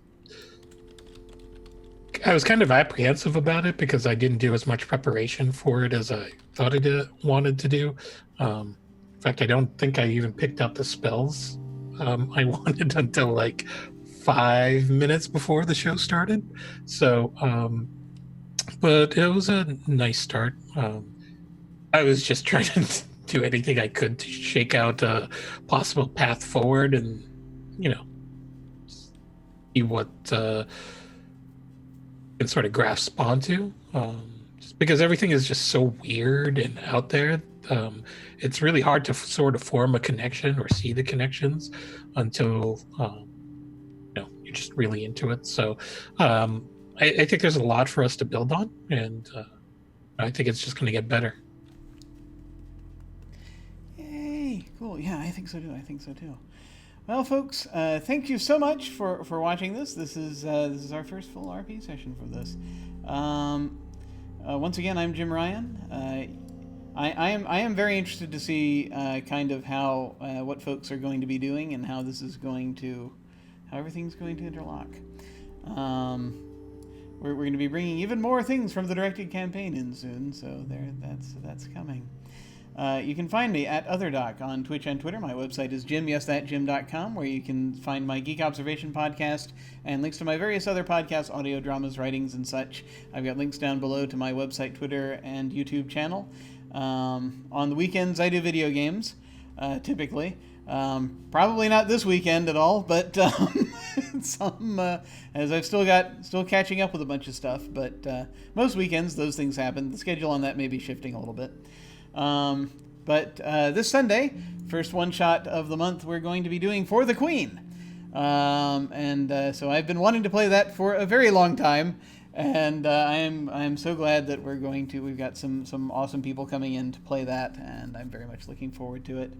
On Monday, this Monday night, I'm going to be over on Tales from the Grim, finishing up my guest spot over on their Urban Shadows campaign, Bad Moon Rising. It's been delightful. I've been playing a very slovenly wizard.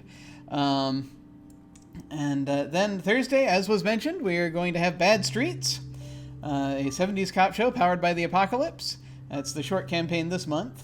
And Friday, I'm going to be over on Off the Table playing in another Urban Shadows campaign. That one is The Claiming, and that is set in the 1890s. And that's at off_the table. And then, of course, back to 1 week from today, where we shall have more Invisible Sun. There shall also, at some point, we're going to start doing downtime stuff additionally on the stream. That will come in, we know not when, but it will come in at some point. So be looking for that. Right now we've recently opened sign-ups for Avarice, which is going to be a one-shot later this month. That is a game kind of like The Quiet Year meets Dwarf Fortress, with some elements of dread thrown in. It promises to be interesting. We're having Matt back to guest facilitate that, to guest GM it, and I'm just very interested to see how that goes. So we sort of build this whole a civilization of dwarves who then collapse apparently later. So it'll be really cool, I think, really fun. But feel free to sign up for that. As always, beginners are welcome.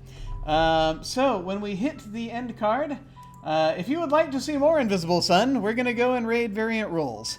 They are currently playing their Invisible Sun, some of their Invisible Sun right now. It's there as the suns burn. I guess they're taking the soap opera approach. I'm not sure, but if you would like, feel free to accompany us and say hi to them.